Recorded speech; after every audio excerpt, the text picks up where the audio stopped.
I don't even know how she came to the conclusion that because you disagree or you believe men are men and women are women and none of the two can transition to be the other. I don't know how that makes someone to make other people incite violence against those people. I don't know how she came to that conclusion. That's a very stupid conclusion and illogical conclusion to come to.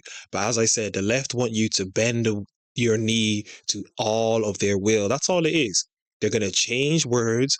They're going to change the meaning of things so that it can suit their agenda for you to bend the knee. Homophobia is just shaming language.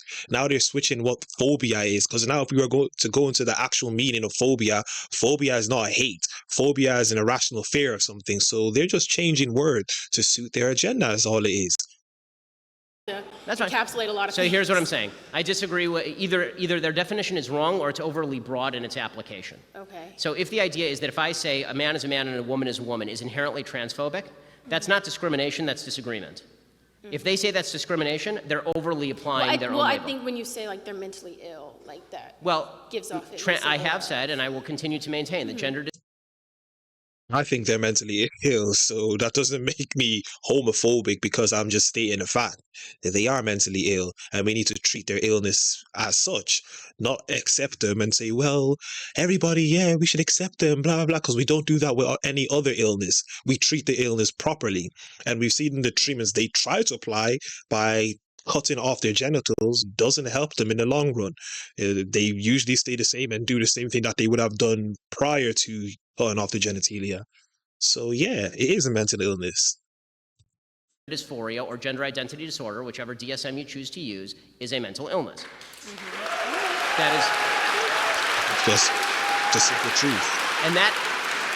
and again, God forbid that it should be said with any animus, because this is not said with animus. When people are suffering, these are clearly folks who are suffering. When people are suffering, you shouldn't be saying stuff with animus. I'm not saying that as a gotcha to people who are transgender. The point that I'm making is that when a society begins treating folks who have mental illness as though they are representing an objective reality, they are doing no service to the people who actually suffer from a mental illness. My grandfather suffered from schizophrenia, paranoid schizophrenia. He was institutionalized. If the doctors had said to him, Nate, you're fine. We believe that the radio is actually talking to you. That is not a service to him. That would have been terrible for him.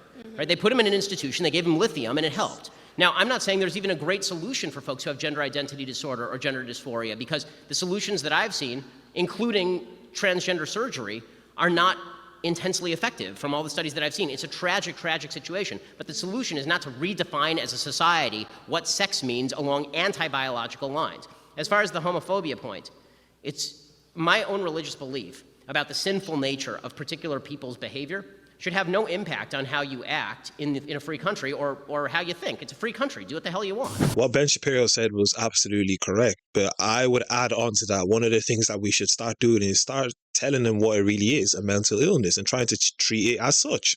Stop accepting it in society and trying to change words and change definitions to suit a minority of the population. That's what's going on in the world now. We're changing policies, we're changing laws, we're changing words, we're changing everything to cater to a population of people who, quite frankly, I believe are mentally ill. That's all that's going on. And we want to change everything to accommodate for them, which is the most stupidest thing to do. But anyway, that was another video, another reaction. As I usually say, if you guys enjoyed the video, like the video as much as possible, comment down below, subscribe to the YouTube channel, follow me on Instagram and Twitter at YinkaThatGuy, and I'm out.